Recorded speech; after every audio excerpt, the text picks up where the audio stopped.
I woke up inside a novel as the villainous side character, and I had just cornered the second female lead in an alley, about to force a kiss on her.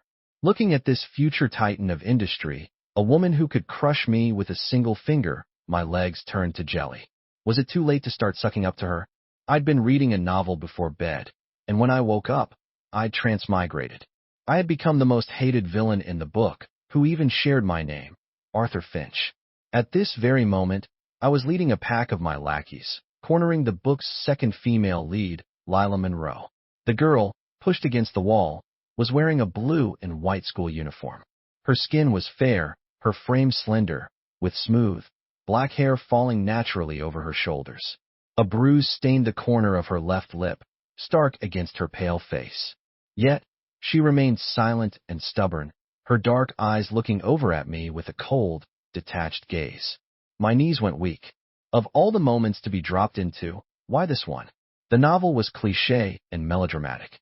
Lila had a secret crush on the male lead for years, but due to her poor family background and being deaf in her right ear, she kept her feelings buried, choosing to watch over him from afar. And me, Arthur Finch, a spoiled, arrogant rich kid, was driven by lust to relentlessly pursue her. After she publicly rejected my confession, I had my friends help me corner her. That wasn't the worst part.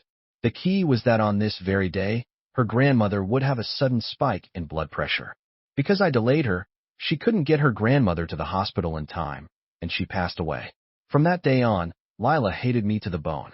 Later, after discovering I was still targeting the male lead, Lila, by then a successful and powerful woman, used her iron-fisted methods to bankrupt my family and send me to prison. Today was that critical turning point. Staring at the girl's delicate face, so close I could kiss her by leaning in just a little, I thought of my tragic end in the book and took a shaky step back.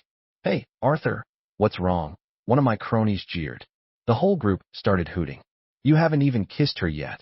I bit my lip, forcing a look of bored disinterest. What's the fun in forcing it? One day, she'll be begging me to kiss her. As soon as I said it, the group erupted in raucous laughter. Arthur's the man. Lila's expression remained calm and distant, as if none of these people or their actions registered to her. She picked up her backpack and started to walk away. Seeing her thin figure disappear around the corner, I turned to leave too. But after a couple of steps, the thought of her grandmother made me uneasy. I felt like I stepped on something. I looked down. It looked like Lila's school ID. I picked it up, quickly said goodbye to the guys, got into my family's car, and told the driver to head straight for Lila's address. I valued my life, I really did. Please let nothing bad happen. The car stopped in front of a block of rundown tenement buildings. I jumped out and saw Lila's figure just ahead. She seemed to sense me and turned around. Seeing it was me, her brow furrowed, her voice turning cold. "What are you doing here?" I was so anxious to check on her grandmother that I blurted out the first thing that came to mind. "Isn't it obvious? I was following you." Lila's eyebrows knitted together, her gaze turning hostile. I nearly bit my tongue off. "No, Arthur, even being a creep has to have some basic rules." I paused, seeing her defensive stance, and decided a gentler approach was safer. "Steeling myself," I said. "Since I'm already here, aren't you going to invite me in for a bit?" Of course, Lila wouldn't agree. She just stared at me, her eyes cold. I pouted. "Fine, don't if you don't want to. It's not like I'm dying to see your place anyway." I turned and got back in the car. Only after I had the driver pull away toward the main road did I see Lila in the rearview mirror finally walk into the narrow alley. "Mr. Peterson, drive slowly," I said. I silently counted the time. 10 minutes later, a commotion erupted from the alley. I heard some woman shouting frantically, "Call a cab, quickly." My chance had come. I rolled down the window and yelled back, "Lila." The girl looked up, her eyes wide with surprise. "You're lucky you got her here in time. If you had been another 20 minutes, the patient would have been in critical condition." Hearing the doctor's words, the heavy weight in my chest finally lifted. Okay. I had safely navigated this crisis. I cheerfully went to pay for the hospital stay. This had to offset at least some of the terrible things I'd done to Lila, right? The Arthur in the book was an incredibly domineering rich kid, spoiled by his parents. Even though he was only a high school senior, he had a ridiculous amount of money in his bank account. Compared to me, who grew up in an orphanage, it was a world of difference. Especially since this was a matter of my own life and fortune, I didn't hesitate to spend the money. When I got back, I saw Lila coming out of the hospital room, leaning against the wall with her head slightly bowed. The sky outside had already darkened.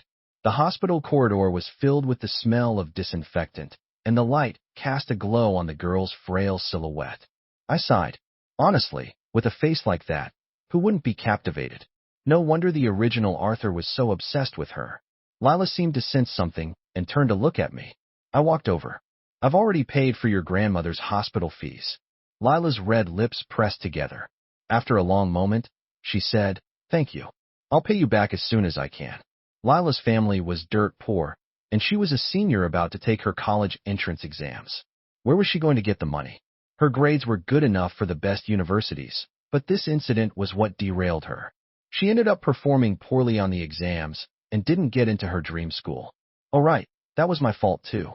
There were still 3 months until the exams. No matter what, I had to make sure she could focus on her studies. But Lila was incredibly stubborn. Who knew what she'd do to repay this debt? Thinking of this, I raised an eyebrow. You don't have to do that. As repayment, you can be my tutor. Lila was probably genuinely shocked that I would say such a thing. Her dark eyes were filled with astonishment. It wasn't her fault. The original Arthur had probably never even cracked open a textbook. I lifted my chin. From now on, you have to do my homework every day, and you have to tutor me 3 times a week. Each session, no less than an hour. How about it? Any problems? In just 2 sentences, I had perfectly displayed my intention of wanting to spend time alone with her. Sure enough, hearing this, Lila's brow furrowed slightly. I added more fuel to the fire, leaning in with a grin and whispering, "Or you could just pay me back with your body and be my girlfriend." Lila instinctively recoiled, putting distance between us, a flicker of cool indifference in her eyes. Weighing her options, she obviously knew which one to choose. Fine. Friday to Sunday, 9 o'clock every night in the study hall. I was satisfied. However, my good mood evaporated the moment I walked into the classroom. You guys didn't hear? Arthur asked Lila out yesterday and got rejected. It's hilarious. He should take a look in the mirror. How could someone like Lila ever like him? As he finished, the group of boys sitting together burst into laughter. One of them with sharp eyes saw me. His face changed, and he frantically nudged the boy who was speaking. Their laughter died instantly. The entire classroom became so quiet, you could hear a pin drop. "Arthur, you're here," one of the boys said with a nervous laugh, his face tense. It was clear my reputation here was infamous. Just standing here was enough to scare them like this. I ignored them, walked through the aisle to my seat in the back row, and lazily tossed my backpack onto the desk. Thump! The classroom grew even quieter. "Arthur Finch, the homeroom teacher, is looking for you," a boy shouted from the classroom doorway. Crap! How could I forget that? After I cornered Lila yesterday, someone told the teacher, which led to me having to make a public apology on the school stage. Although I wasn't a top student before, I was always well-behaved and never caused trouble. The thought of the storm I was about to face made my face fall. As I walked to the door, I ran right into Lila. She had a small bandage over the bruise on her lip. After a quick glance, I headed towards the teacher's office, feigning ignorance. "What does she want me for?" the boy stammered. "I'm not sure. You'll find out when you get there." The moment I left, the classroom buzzed with activity again. I glanced back and saw a tall, straight-backed boy standing in front of Lila. With just one look, I knew it was the male lead, Liam Scott.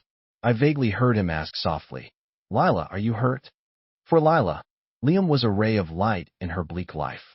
She was willing to give everything for him, asking for nothing in return, just for him to be happy. Just like now. Lila seemed to glance in my direction before quickly looking away and shaking her head faintly. Even after being bullied like this, she couldn't bear to tell Liam. And then I thought about myself. Arthur Finch. Arthur Finch, do you know why I called you here in the office? The homeroom teacher, a woman in her 40s, Ms. Davies, had a stern expression. I shook my head. The teacher's brow tightened, her voice rising. "Someone reported that you and your friends were bullying Lila Monroe after school yesterday. Is that true?" It was, but I couldn't admit it, even if it killed me. I said through gritted teeth, "No, really no. Really no. Arthur Finch." The teacher's face grew uglier, and she slammed her hand on the desk. "You're still trying to argue at a time like this?" It was obvious she hadn't called me in to ask questions. She wouldn't believe a single word I said. It made sense. Who would believe the words of a delinquent who frequently skipped class and caused trouble? Next Monday, at the flag-raising ceremony, you will get up on stage and make a public apology. I struggled a bit. Ms. Davies, I really didn't do it. The teacher sneered. You won't admit it, right? Fine. If you can find someone to vouch for you, I'll believe you.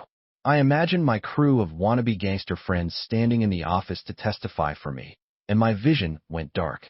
It seemed there was no escaping it this time. I closed my eyes, resigned to my fate. No one can prove it for me. Knock, knock. A knock on the door. A clear, gentle voice followed. Miss Davies. I turned in shock. Lila. Her dark eyes were calm. I can vouch for him. I never would have imagined that the one to stand up for me in this critical moment would be Lila. But hearing this, the homeroom teacher's frown only deepened. She glanced at me, then said to Lila, Lila, if you're being threatened by someone, don't worry. The school and your teachers will stand up for you. I was speechless. Lila calmly shook her head. No one is threatening me, Ms. Davies asked again. Then why did a student say they saw you two together after school yesterday? Lila paused for a moment, then explained. He had some questions about his schoolwork that he didn't understand and wanted me to help him with them when I had time. At this, the teacher's eyes nearly popped out of her head. What? She looked at me with deep suspicion. To be fair, any teacher hearing this would think they were hallucinating. But Lila had already given me a way out, and it would be rude not to take it. I came up with a random excuse, lowered my head, and said in a dejected tone, That's right. My parents are fighting about getting a divorce lately. I thought if I did well on my exams, they might be happy and reconsider. My dear fictional parents, my apologies. My dad was a nouveau riche who married my mom for her looks, but my mom almost died from blood loss when she gave birth to me, so I was their only son, and they spoiled me rotten. The teacher's expression was complicated. After a long pause, she said to Lila, helping a classmate is a good thing, but the SATs are coming up. Don't let it affect your own studies. I wasn't offended. After all, with my grades, there wasn't much room for them to be affected anyway. The moment I stepped out of the office, I let out a long sigh of relief. Arthur, how'd it go? Your homeroom teacher didn't give you a hard time, did she? A guy with a buzz cut suddenly appeared. I looked closely and realized he must have been one of my lackeys from yesterday. Noticing Lila next to me, he instantly became defensive, stepping between us with a fierce tone. Was it you who snitched? Did you do it to get Arthur in trouble? Lila's expression was cold. She didn't say a word and walked right past him. Hey, you. Seeing the kid was about to lose it, I quickly grabbed him. Sam, don't talk nonsense. You're offending the future powerhouse who could crush me in minutes. You get your moment of glory, and then Lila will blame it all on me. Sam was skeptical, but seeing my reaction, he didn't press the issue. He scratched his head and then grinned, handing me a can of beer. Arthur, your favorite. I politely refused. Sam then asked, Hey, Arthur, we're hitting the pool hall tonight. You in? I hesitated. Honestly, I didn't want to go. I wasn't the real Arthur. But if I changed too drastically overnight, people would get suspicious. Lila suddenly turned her head and glanced in our direction. An idea sparked in my mind. Go where? I have important business tonight. Sam looked puzzled. What important business? I said slowly. Evening study hall. Sam was dumbfounded. No way, Arthur. You don't even go to class. Why would you go to study hall? I gave him a light kick. What do you know? This study hall is way more important than you guys. This was my golden opportunity to get on Lila's good side. I'd fight anyone who tried to stop me. Lila looked away, as if she hadn't heard, or as if she didn't care. I hurried after her. Lila, it's Friday. You promised to tutor me, don't you forget. Lila didn't speak. Remembering she was deaf in her right ear, I leaned closer to make sure. Hey, you can't go back on your word. Lila finally gave a faint nod. Okay. After Lila and I went back to class together, the atmosphere was strange. All day, everyone kept looking from me to her, their faces screaming gossip. I didn't care. I had dodged a bullet and wouldn't have to make a public apology next week, so who cared what they thought? As soon as I sat down, the boy in front of me turned around, his face full of concern. Arthur, why did Ms. Davies call you to her office? She didn't chew you out, did she? I looked at him and slowly raised an eyebrow. This was Arthur's only friend, Ryan. In some ways, sidekick was a more accurate term. Ryan's family wasn't well off. 6 of them were crammed into a small apartment. This environment had fostered an insecure, people-pleasing personality in him. Since freshman year, he had been by Arthur's side, doing his homework, forging absentee notes, and covering for him with teachers. You could say he was a major reason for Arthur's success. But in reality, Ryan felt he had been exploited and bullied by Arthur for years and had long harbored resentment. This led him to betray Arthur later on.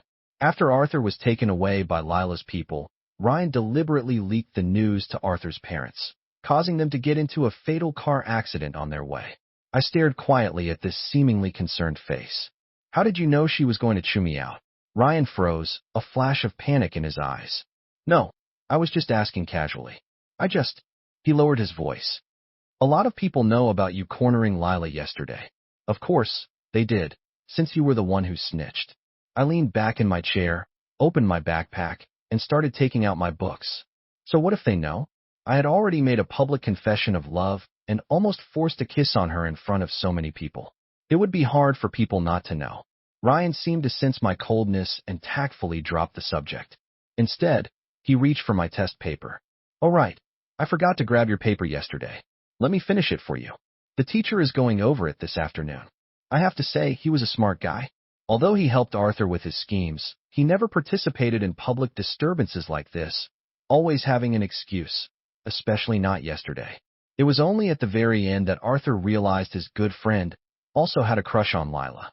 Seeing Arthur treat Lila like that, he was probably seething with resentment. I twisted my wrist, avoiding his hand, and tossed the paper onto Lila's desk in the next aisle. Lila, I haven't done this paper yet. The entire class fell silent in an instant. Lila turned her head and gave me a quiet look. I lifted my chin at her. The teacher is going over it this afternoon. 3 seconds later, Lila placed my paper on top of the physics book she was reading and started working on it. A paper of this difficulty was like drinking water for her. I felt like she barely had to think, just glancing at the questions to get the answers. Ryan's expression was more awkward than ever. He couldn't help but ask, Arthur, why? Why are you having her do your homework? Weren't you just asking why the homeroom teacher called me to her office? I grinned at him, my words pointed. It's because we're dating, obviously. Squeak. Lila's hand paused, the tip of her pen scratching a long line across the paper. Arthur Finch. Lila's brow furrowed, a hint of warning in her voice. Knowing I'd gone a bit too far, I backed off with a smile. We're just classmates. It was only a joke. After what happened yesterday, I knew Lila wouldn't hold a grudge over some verbal teasing. Anyone with eyes could see that she and I were definitely not dating. It cleared my name and let me get a jab in at Ryan at the same time, a win-win.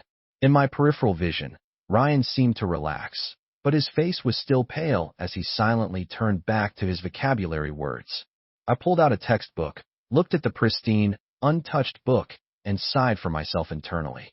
I was already a sophomore in college before I transmigrated. Who would have thought that after just reading a novel in my dorm, I'd have to go through the SATs a second time? God knows, I'd already returned all my high school knowledge to my teachers. Anyone would call this a tragic situation. After a full day of classes, I was exhausted and just collapsed onto my desk. Someone tapped on the window. Arthur. I opened one eye and saw Sam standing outside with a few of our friends. One of them called out, Arthur, let's go hang out. What's the point of study hall? Oh, so they all came to get me. If it were the real Arthur, he'd be thrilled. But I wasn't him. I slowly sat up and asked Sam, Did you bring the candy I asked for? Oh, right. Here it is for you, Arthur. Sam slapped his forehead and handed me a bag. Huh? The kid bought 2 boxes. The next second, I looked at the contents of the bag and gritted my teeth. Sam, I asked you to buy candy. Who told you to buy cigarettes? Sam looked confused.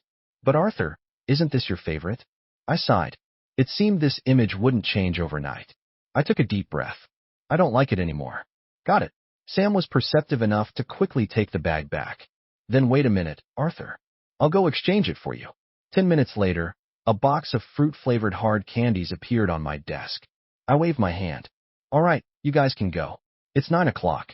I have to go to the study hall. With that, I grabbed my backpack and headed out. The study hall was on the first floor of our building, a space the school specifically reserved for seniors. The guys followed me step for step, but finally stopped at the door of the study hall. Whoa, Arthur, you're for real. Of course I am. I felt the box of hard candy in my pocket. By the way, you don't need to bring me cigarettes anymore. I'm eating candy now. Sam looked apprehensive. Arthur, what happened to you? I wanted to curse. Can't you talk properly? I popped a candy into my mouth and mumbled. Lila doesn't like it. Understand. The group immediately started hooting in unison. Oh, I had to admit, Lila was the perfect shield. Everyone knew Arthur liked her, so doing anything for her seemed perfectly normal. After finally getting rid of them, I stepped into the study hall and was surprised to find that Lila was already there. I was startled. Crap, did she hear me spouting all that nonsense outside? Lila looked up, her fair, delicate face calm, as if she had just noticed me. Phew. I relaxed, walked over, and sat down to her left. Lila asked in a low voice, where should we start? I casually pulled out the test paper she had done for me today. How about this one? Lila reminded me. The teacher went over this in the afternoon. I said casually, his explanation isn't as good as yours. The main reason was that this paper was a bit difficult. The real Arthur would never have understood it after just one explanation. Having Lila go over it again would make it easier to explain my improvement later. Lila was quiet for a moment, seeming to have gotten used to my way of talking. She didn't nitpick my words and just picked up her pen. Let's start with this multiple choice question on mechanics. Sure. Seeing her about to draw a diagram, I instinctively leaned closer to her. Lila's movement suddenly paused. I turned to look at her. What's wrong? Lila's lips pressed together slightly. She suddenly asked a completely unrelated question. What flavor is your candy? Lychee, I said, propping my chin on one hand. Want to try one? Lila's eyelashes fluttered, and her body shifted imperceptibly away from me, creating a small, safe distance. No thanks. Just as I thought. After Lila and I started attending evening study hall together, no rumors of us dating spread through the school. Instead, the rumor was that I had become her lapdog, so desperate for her that I had started to study hard. I really wanted to thank them. During gym class, I sat on the bleachers, staring up at the sky at a 45-degree angle with a melancholic expression. Whatever, let them talk. Being a powerhouse's lapdog was better than being her mortal enemy. Oh, I couldn't even call myself that. In front of the future Lila, I was just a rookie. Arthur, you're trying so hard to pursue Lila, and she's still not giving you any response. I think maybe you should just give up. Ryan sat beside me, speaking cautiously. I feel like she likes Liam. I glanced at him. Is that so? Ryan immediately panicked. I just heard it from someone. She apparently asked Liz yesterday what kind of gift to get for a guy. Liam's birthday is coming up soon. I leaned back against the seat, bored. What do you mean apparently? I already knew who she liked. Liam played the cello, so Lila personally carved a wooden cello figurine and secretly placed it in his desk on his birthday. But Liam never knew it was from her. See, that's why she was the second female lead. How could she win against the main female lead with just quiet, unrequited love? Ryan whispered. Arthur, aren't you angry? I chuckled. What's there for me to be angry about? Ryan was speechless for a moment. Arthur, badminton, you in? Sam appeared from behind with a badminton racket, startling me. I turned around. Sam, are you trying to get killed? Sam grinned. I just couldn't find anyone to play with. How about it? Arthur, give me some pointers. This was one of the few things the original Arthur was good at, and one of the few things I could actually align with him on. Stop joking. If you wanted to play badminton, plenty of people would be lining up. Sam was tall, thin, and straightforward. In their youth, this type of guy was indeed popular with girls. Sam looked mournful. Arthur, you've been so focused on Lila lately. Are you just going to ignore us now? I took the racket. Fine, one game. Changing too much would inevitably arouse suspicion. Although I could use Lila as an excuse, I couldn't be too abrupt. It was necessary to put on a show occasionally. What was that saying? The hardest lies to see through are the ones mixed with truth. We went to an open space next to the field. As I was testing the shuttlecock, I saw a familiar figure. Lila. She was jogging. Seeming to sense my gaze, she turned her head slightly and looked in my direction. I smiled and waved the racket at her. Lila. She didn't answer. Her gaze lingered on my badminton racket for a moment before she quickly looked away. I thought, after all this time together, even if we weren't close, We at least had some sort of rapport. Why was she ignoring me? Sam next to me didn't notice. He walked over and said, "Arthur, that shuttlecock you have is too old. I brought a new one. See if this works." I took the new shuttlecock from him. When I looked up again, Lila had already run past. The girl's back was thin and frail, yet it exuded a sense of stubbornness. I was a bit confused. Lila was a quiet and introverted person. She would only jog like this when she was under a lot of stress or in a bad mood. Who had upset her? Just then, a cheer erupted from the nearby basketball court. Someone seemed to be shouting Sophie's name. I glanced over and vaguely saw a girl do a three-step layup, her movements fluid, earning a round of screams. This was the female lead, Liam's official love interest, a bottom-tier student, a slacker, just like me, who had gone through a dozen boyfriends. That's right, the male lead Liam was a standard puppy dog type, yet he fell for a girl like this. To be fair, Sophie was indeed very attractive. Unlike Lila's cool and distant beauty that always created a sense of distance, Sophie had a wild edge to her. It was no wonder she was always so popular. After getting together with Liam, Sophie changed her ways, but due to their different family backgrounds and mindsets, they broke up and got back together many times before finally finding their happy ending. I turned my head, and, sure enough, I spotted Liam's figure behind the crowd of onlookers. He didn't get close, just watched from a distance, his affection for her written all over his face. After playing badminton with Sam for a while, I stopped to rest, but in my peripheral vision, I saw Lila was still running. The wind blew her blue and white uniform, outlining her slender waist, her long legs particularly eye-catching. Wait, this girl's stamina was this good? But this also proved she was definitely in a bad mood. It made sense, the basketball court was right there. She must have noticed Liam watching Sophie the whole time. Seeing the boy she had a crush on so preoccupied with another girl, who could be in a good mood, I decided to just run over. "Lila." I ran in front of her, facing her, and started jogging backward as I asked, "Are you upset about something?" Lila's bangs were slightly damp with sweat, but her dark eyes were still calm and cold. No, I didn't believe her. I can tell. After all, I've been spending a fair amount of time with this future powerhouse lately. I have at least developed some observational skills.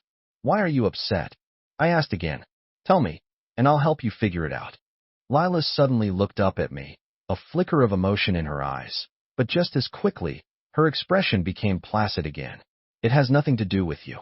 I don't know if it was my imagination, but Lila's tone today seemed colder than usual. My heart tightened. It seemed the big shot was not just a little unhappy. If she was this upset just seeing Liam look at another girl, what would she be like when he and the female lead were inseparable in the future? After thinking it over, I couldn't hold back. "Lila, you should just give up on Liam. It's impossible between you two." Lila finally stopped jogging, her brow furrowing. "What?" I coughed. "I just mean." Before I could finish, I suddenly felt a cold gust of wind behind my head. "Watch out." Before I could turn around, Lila's expression changed. She grabbed my wrist and pushed me away. My vision spun, and before I could react, I heard a dull thud. "Arthur!" Shouts and screams erupted into chaos. Seeing the soccer ball rolling on the ground nearby, I finally realized what had happened. That ball had been flying straight at me, and Lila had blocked it for me. After waiting outside the school nurse's office for a long time, the doctor finally came out. I rushed forward. "Doctor, how's Lila? Is it serious?" The doctor sighed. "That ball was moving fast. It's a good thing she used her back to block it for you. Otherwise, you'd be in the hospital right now. Don't worry, she's injured, but it's not serious. A few days of applying some ointment for bruises should do it." The weight in my chest finally lifted, but I still couldn't completely relax. If anything happened to this future powerhouse, I couldn't afford the consequences. "I'm going to see her." Without waiting for the doctor's response, I pulled back the curtain and went in. "Lila, how are you?" My voice died in my throat. Lila was getting dressed. The girl's figure, though seemingly frail, was slender and graceful. A flash of a bruise next to her beautiful shoulder blade disappeared from view. Hearing me, Lila's movements paused. A sharp cry followed, and I was shoved out. I was dazed for a moment. Finally, Lila pushed the door open and came out, breaking the silence. "I'm fine." Her cool voice brought me back to my senses. My mind went blank. "Arthur Finch, what have you done?" Oh, that's good. That's good. I just came in to ask if you're okay." Then I'm relieved. I don't know why, but a huge wave of guilt washed over me, and for a moment, I couldn't even look her in the eye. About today, thank you, Lila said. Don't mention it. I secretly glanced up at her. On the surface, she seemed fine, but I had clearly seen the bruise on her back, and there was the faint, bitter smell of ointment. For some reason, I suddenly remembered the moment she pushed me away. The sweet scent, unique to a young girl, lingered at the tip of my nose. Our breaths had mingled, like an inescapable net trapping me. I pressed my lips together. Lila, you really don't have to do this. Lila was walking beside me and paused at my words. Don't have to do what? I looked down and took a deep breath. Paying for your grandmother's medical bills really wasn't a big deal for me. You don't have to repay the favor like this. As a teenager, Lila had nothing but herself. If not for that, she wouldn't have had to repay me this way, by helping someone she despised. Lila was quiet for a long time, so long that I started to wonder if I had said the wrong thing. Then she spoke again, her voice cool and distant. You're overthinking it, she said. I know what I'm doing. I don't need anyone to tell me. I felt a knot of panic in my chest, along with a strange, dull ache. I didn't know if it was because of her words or her tone. We had been studying together so often lately that she hadn't spoken to me in this tone for a long time. How could I forget that this powerhouse was someone I absolutely could not provoke? Worried that her injury would take time to heal, and with the SATs only a month away, I gritted my teeth and said, Then you should rest and recover. You don't have to come to study hall for the rest of the time. Lila was silent for a moment, then started walking away. Got it. No way, Arthur. She did all that for you, and you're telling me you two aren't dating? Sam looked shocked, and the other guys chimed in. Exactly. We all heard about it. She pushed you out of the way in a second. That ball hit hard. Arthur's so handsome, and he's so good to her. Who could resist? She definitely likes you. I clicked my tongue in annoyance. Why are you guys so gossipy? If you're so good at talking, why don't you go give a speech on the school stage? The group fell silent. See, they were still too young. They didn't understand that powerhouse. A person like Lila hated being indebted to others. I had helped her out in a big way before, and even though she didn't say it, she must have remembered it clearly. Besides, they didn't know she liked Liam, but I did. But Arthur, your mock exam scores have improved a lot again. At this rate, you're set for the SATs. I raised an eyebrow. Of course. Besides Lila, what has your man Arthur ever failed to get? Of course, that was a bit of an exaggeration. The rapid improvement was mainly thanks to Lila.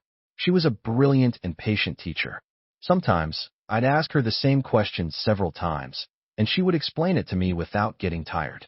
Besides, for Sam and the others, a score of 400 was already great. 500 was basically a genius. When I got home, I was showered with praise from my parents. Excellent. I knew our Arthur could do it. Look how much he's improved lately, my dad said, beaming. My mom shot him a look, patted my shoulder, and said softly, Arthur, don't put so much pressure on yourself, okay? If you get worn out, Mom and Dad will be the ones who worry. A warmth spread through my heart.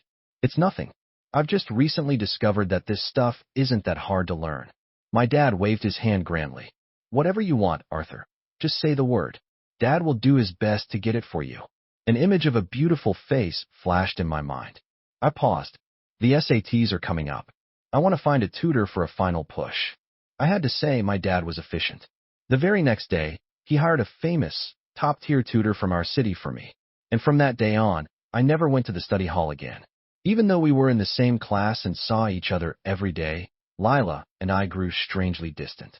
Ryan once asked about it, seemingly casually, and I answered without a second thought. With the SATs so close, every second is precious. Lila is aiming for a top-tier university. If I hold her back, I can't afford the consequences. Just as I finished speaking, Lila walked past me from behind. I glanced at her guiltily. Her profile was calm, as if she didn't care. I relaxed a little, pushed down the strange feeling welling up inside me, and picked up another test paper to work on. A month passed in a flash. On the day the SATs ended, someone in the class suggested a get-together. To my surprise, Liz actually came over to invite me. Arthur Finch, everyone's getting together tonight. Are you coming? I was a bit surprised. Seeing my hesitation, Liz added, after graduation, we'll all go our separate ways. It won't be easy to see each other again. Everyone's going, so come on for old time's sake. With an invitation like that, how could I refuse? Sure, a lot of people went. The private room was lively. I sat there drinking juice from a teacup, my mind on something else. Tonight, Lila was actually planning to confess to Liam. The girl's long-buried crush had finally fermented to the point where she could no longer hide it. So, on the day she said goodbye to her youth, she finally mustered the courage. But unfortunately, on this very day, Sophie also came to find Liam. So Lila's confession was never spoken. Now it seemed everything was proceeding according to the book's plot. The only difference was that I was also at this party. This was the only deviation from the original story.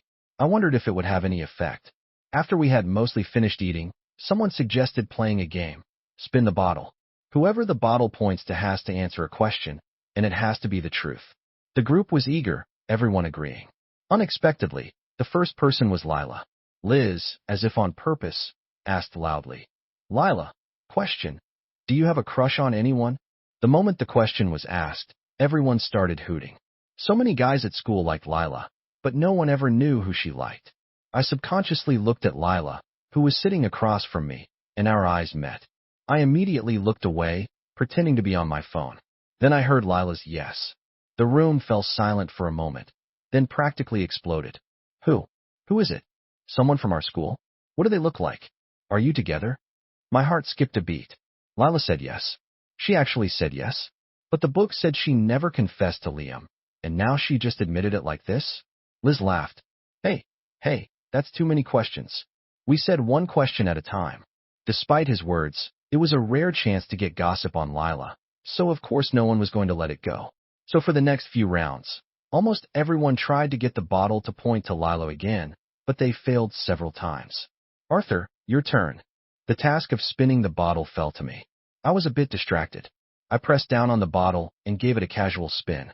To my surprise, after a few rotations, the bottle slowly came to a stop, pointing right at Lila. The whole room went quiet. You have to be kidding me. Everyone knew Arthur Finch liked Lila. Everyone had agreed that whoever the bottle landed on Lila for would follow up on the last question, and now the chosen one was me. How could I ask? Ryan looked around and, trying to be helpful, stepped in to smooth things over. Arthur, it's just a game. You can ask whatever you want. Thanks a lot. With that, if I didn't ask, I'd look like a coward.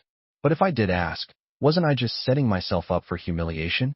1,000 curses ran through my mind, but I kept a calm expression, leaning back lazily in my chair.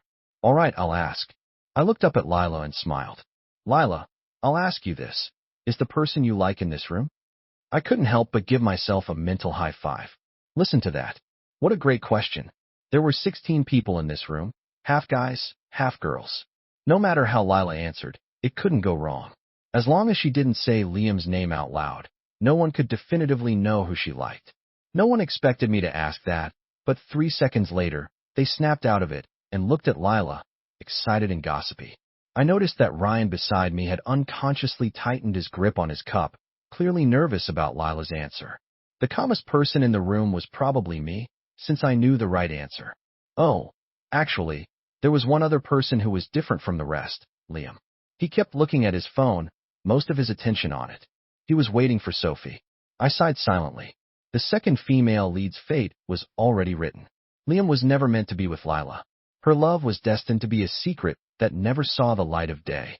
In that moment of distraction, Lila's cool voice came through. Yes. After a brief silence, the room erupted in cheers, almost blowing the roof off. Who? Damn, is Lila about to confess? My heart stirred. I looked at her, only to find her looking at Liam, her dark eyes calm and focused. I couldn't quite describe the feeling at that moment. Even though I already knew the answer, my chest felt inexplicably tight. Why was this person so stubborn? I had already warned her not to like Liam. Why was she still? My phone vibrated. I looked down and saw a message from Sam on Facebook. Arthur, are you done over there? Time for round 2. They knew I had agreed to the class party tonight, and said they'd wait for me to join them later. I picked up my phone. Sorry, my friends are waiting for me. I have to go. This one's on me. Everyone enjoy. After saying that, I didn't look at Lila again and got up to leave. Sam and the others had chosen a barbecue joint. I hadn't eaten much at the party, and I thought I'd be starving at the barbecue place, but I still had no appetite. I downed 3 pineapple sodas in a row. Hey, Arthur. Today's the big day after the SATs. How come you don't seem very happy? One of the guys asked curiously. I glanced at him. It was impressive that he could be so concerned about me while holding a handful of lamb skewers and eating with such gusto. Sam said with disgust, "Give me a break. Among all of us, Arthur is the only one who was a real student. He's been studying day and night for months. He's even lost weight. Look at you guys, you've all gained 10 pounds. Crap, are you still eating? That's for Arthur." I waved my hand dismissively. I couldn't eat it anyway, and wasting food is a shame. It's nothing. Maybe it's just that the SATs are over, and I suddenly have nothing to do, so I feel a bit empty. Another guy leaned in. Arthur, how about we go play pool? You haven't played in a long time. Why not today? I really didn't know how to play this game, but I was also really frustrated. Sure. I followed Sam and the others to their usual pool hall. As soon as I walked in, I collapsed onto the sofa. Arthur, you're not playing? A guy with a trendy haircut, the owner of the place and a friend of Arthur's, walked over. What's up? Heartbroken. I rolled my eyes. You're the one who's heartbroken. Your whole family is heartbroken. The guy let out a yo. So it's true. I couldn't be bothered with him. You have to pay me to play, understand? I gestured with my hand. The guy walked away, muttering curses. A heartbroken man is a scary thing. Utterly inhuman. Sam and the others didn't force me to play and started their own game. I curled up on the sofa and watched them for a while, bored. At this time, Lila's party must have ended. Just as I was thinking this, my phone lit up with an unknown number. I was a bit puzzled, but answered it anyway. Hello. It was quiet on the other end. Just then, Sam made a beautiful shot, and the group erupted in cheers. Sam, you're awesome. Taught by Arthur himself. I turned around impatiently. What are you yelling about? I'm on the phone. The group quieted down a bit, still giggling and pushing Sam to take another shot. I walked a few steps into a corner and heard a cool voice on the other end of the line. Arthur Finch, you left something behind. I was stunned. Lila? Was this her number? She actually called me. Wait, I left something? I looked around and finally realized. Crap, where was my wallet? Ah, sorry, I just noticed. Is my wallet with you? Where are you? I'll come get it now. At the restaurant from before. I'll wait for you here. Okay, I'm on my way. I pressed my temples. What a day. It was like I had lost my mind. If Lila hadn't called, I don't know when I would have noticed. I explained to Sam and the others, and they all clamored to come with me. No need. I'm just grabbing something. It's late anyway. I'll go straight home after. You guys keep playing. I took a cab to the restaurant and saw a slender figure standing at the intersection from a distance. Lila. She seemed to sense me and turned to look. Under the night sky, the neon lights cast a warm glow on the girl's delicate face, making her dark eyes seem even blacker, like shimmering water. My heart seemed to beat a little faster. I took a shallow breath and got out of the car, walking towards her. Sorry to trouble you so late. Have you been waiting long? Lila shook her head. No, our party just ended too. I didn't catch her use of the word too, because the first thought that popped into my head after hearing her words was, it's over? So what happened after I left? Did she confess to Liam?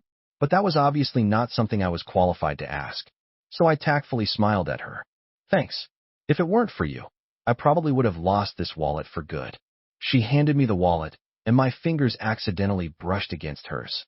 It was already a hot early summer, but her hand was still cool. It felt like a current spread from the point of contact, and I quickly pulled my hand back. Thanks. You're welcome. Lila paused, then suddenly asked, did you drink? The denial on the tip of my tongue took a detour. Just a little. Lila didn't say anything else. Business was done, and it was time to say goodbye. I was silent for 3 seconds, then I called her name. Lila. Yes. I think I'm a little unsteady on my feet.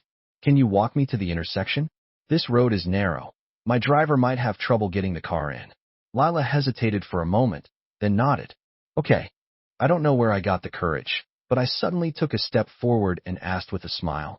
I don't think I have any strength left either. How about I borrow your shoulder? This was something the original Arthur would say. Yes, that's right, I silently convinced myself.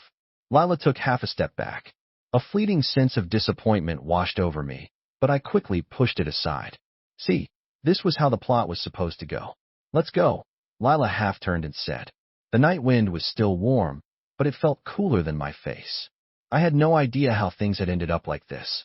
Lila had actually agreed to my unreasonable request. Looking at the girl's soft, black hair, feeling the warmth of her body through the thin fabric of her clothes, my heart was about to beat out of my chest. She was so thin. I wondered if my arm resting on her shoulder was too heavy. Time seemed to stretch infinitely, like melting chocolate, pulling into long, lingering strands that wrapped around me. But in a flash, the intersection was just ahead. I could already hear the sound of cars. I tilted my head slightly, unable to resist leaning in, and whispered in her right ear, "Lila, what am I going to do? I think I'm actually falling for you." After that day, I never saw Lila again. Everything that happened that night seemed to become a secret, sealed away forever. It wasn't until the SAT scores were released that Lila, with a score of 701, became the top science student in the city. Her name was everywhere, on every news report. The long-held anxiety in my heart finally settled. This time, Lila's future wasn't ruined because of me. Everything had gone according to my plan. But why wasn't I as happy as I thought I would be? After much thought, I decided to go to Lila's house one last time. The SAT scores were out. As long as her grandmother was healthy and safe, this chapter would be completely closed. She and Arthur Finch were never from the same world. After today, they would walk different paths in life. I'll just treat it as a final goodbye. I arrived at Lila's house in the evening. To my surprise, as I reached the entrance of the alley, I saw a few people blocking Lila's way. "Lila, I never thought you'd do so well on the SATs." That's right, the old Monroe family's ancestors must be smiling down on us. I always said this girl would have a bright future. Look, she's the top student now. Lila, you must have gotten a lot of scholarship money for scoring so well. You see, your cousin is getting married soon, and the family doesn't have much money. How about you lend us some? Don't worry, we'll consider it a loan. We'll definitely pay you back when we have money. Hearing this, I finally understood who these people were. Lila's parents had died early, and her relatives had treated her as a burden, cutting ties with her long ago. The original novel only briefly mentioned this part, saying that after Lila went to college and earned her first pot of gold through her own business, these relatives latched onto her and caused her a lot of trouble. But those were just stepping stones on her path to becoming a powerhouse, mentioned in passing. It was only now that I realized how real every bit of pain was for the teenage Lila. Her life had never been a smooth road. Lila's back was to me, so I couldn't see her expression. I only heard her cold, detached voice. "I don't have any money." The faces of the group immediately soured. "You say you have no money? Who'd believe that? Lila, we've known you since you were a child. You can't just become successful and forget your conscience." Lila ignored them and tried to walk around them to leave. A man who looked to be in his mid-20s pushed her. "You little brat. Who are you giving that attitude to?" Lila was shoved against the wall. A fire ignited in my chest. "What do you think you're doing?" The people in the alley all turned to look at me. Lila also turned her head suddenly, her eyes wide with shock. The man who pushed Lila looked me up and down, then looked at Lila with a strange smile. Well, you're quite something, little girl. Hooked up with a rich kid like this." Lila's face instantly turned ice cold. "He has nothing to do with me. If you have a problem, take it up with me." "You think I'll believe you?" the man sneered. "The watch on his wrist is worth at least 10 grand. You say you have no money? Fine, then let him pay for you." I laughed too. "Your dog eyes are sharp, but you're an illiterate. Do you know how many years you can get for extortion?" The faces of the group turned extremely ugly. The man charged at me. "I'm giving you an inch, and you're taking a mile, aren't you?" Thump. With a cold expression, I kicked the man hard in the stomach. I never thought the first time I'd get into a fight in this world would be under these circumstances. I'm not a troublemaker, but I'm not afraid of trouble either. At first, the group tried to fight back, but soon they were bruised and begging for mercy. I pretended not to hear them, grabbed the man who had pushed her, and was about to smash his head against the wall. "Arthur Finch." "Stop!" Lila suddenly shouted my name. I paused. Just then, a sound of footsteps came from outside. Sam and a group of our friends rushed in. "Arthur, what did these guys do to you?"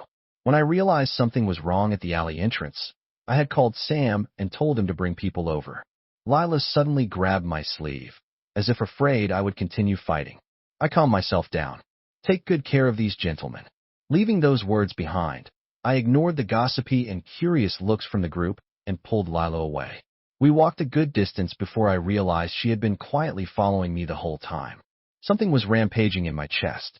I turned around, unable to hold it in any longer. Lila, do you have any idea you're about to go to college?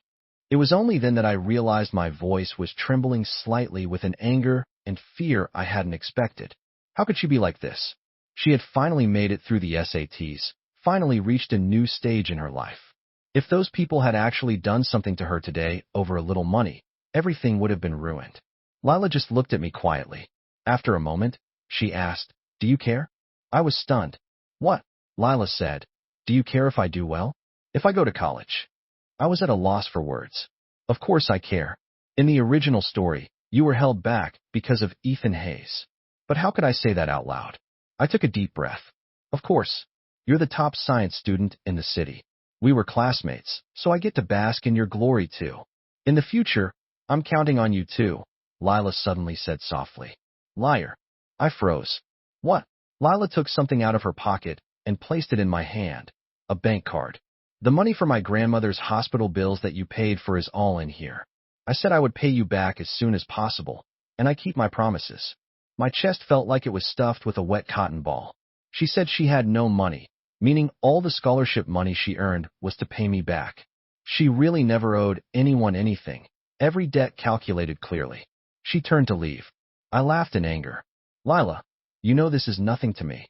For this little bit of money, just to draw a clear line between us, you'd rather let them bully you? You'd rather throw away your own future? Lila's steps faltered. I'm like this because of you. My mind went blank. What? I don't care how they treat me, but you're different. The surroundings were completely silent, so quiet I could hear my own heart beating faster. Lila didn't turn back. That money might not be a big deal to you, but it's very important to me. I can owe anyone money, but that person can't be you. Actually, they've caused me trouble more than once over the years, and I've always endured it, but this time is different. It felt like something was about to be revealed. Without thinking, I chased after her, stood in front of her, and blocked her way. Lila, I unconsciously clenched my fists, my ears turning hot. What do you mean by all this? Lila looked at me quietly, without saying a word. I felt guilty under her gaze, my face getting hotter. I decided to just be a rogue. If you don't explain clearly, you're not leaving today, Lila said. I thought I was clear enough. I don't know where I got the nerve, but I said forcefully, of course, it's not clear. I didn't understand a single word. The street outside was bustling with people and traffic. Only this small corner was secluded and quiet. Lila looked up at me. I was a head taller than her, but my attempt at being tough felt strangely unconvincing. As I was struggling with what to do, she finally spoke. I want to kiss you. She stood on her tiptoes and whispered in my ear. Please. All sounds seemed to disappear in that moment. Only her soft, low voice and our warm, mingled breaths remained, consuming everything. Seeing that I didn't answer, she said again, this time, did you understand? I came back to my senses and fell into her shimmering eyes. The late summer evening breeze blew, carrying the noisy heat of the day. Hey, Lila, you're the one who said it. I held her face and, with my heart pounding, I leaned down and kissed her. I thought I heard a sound from the side. I was about to turn my head, but Lila wrapped her arms around my shoulders and kissed me again. The first time is awkward, the second time is familiar. Our warm breaths mingled, and our breathing grew heavier. I held her waist tightly and managed to ask between kisses, Who? Who was that just now? Lila pulled back slightly, our breaths still intertwined. The guys you called over. What? So they saw everything. It's fine. Lila's cheeks were flushed. They're already gone. I was speechless. Wait, are you missing the point? Hold on. There's still one more important thing I haven't asked. Lila, you don't like Liam anymore? Lila paused, seeming to want to laugh. Why were you so convinced I liked him? I was at a loss for words. I just guessed. And at the party after the SATs, you were looking at him the whole time. That's because you were looking at him the whole time. Lila buried her head in my chest. I was going to tell you that day, but you seemed to be having more fun with other people. I started to think that maybe you were lying when you said you liked me. Why does it sound like it's all my fault? I couldn't help but mutter under my breath. But I confessed to you that day, so I'm the one who lost out here. Lila didn't hear me clearly. What? I cupped her face and leaned into her left ear. I said, I like you, Lila. If the right ear is for treasuring a secret crush, then the left ear is for loving you. 5 years after we got together, Lila and I got married. My dad looked at her with admiration. This girl is amazing, beautiful, and smart. So much better than Arthur. I nodded in agreement. Yes, yes.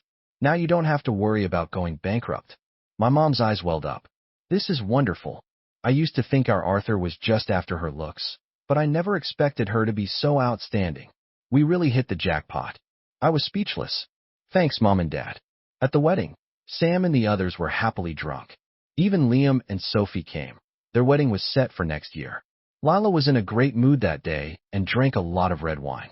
When I carried her back to our room, I noticed another wooden carving on the cabinet. It was a pair of newlywed figures. I said with a bit of disdain, Lila, you carved me too fat. Lila hugged me from behind. Did I? I pointed to the first one in the top row. Look, the one you secretly put in my bag after the SATs. I was still thin and handsome then. The small wooden carving was exquisite, only half the size of my palm. It depicted a young man in a car, leaning out of the window, his black hair blowing in the wind, a bright smile on his face. It wasn't until Lila and I officially got together that I learned her confession had come even earlier than mine, but I had tossed that wallet into a drawer at home and never noticed it. The teenage Lila had taken a courageous step forward, only to almost retreat. Hey, Lila, if I hadn't gone to find you that day, would our ending have been different? No, Lila kissed me. My happy ending was always going to be you.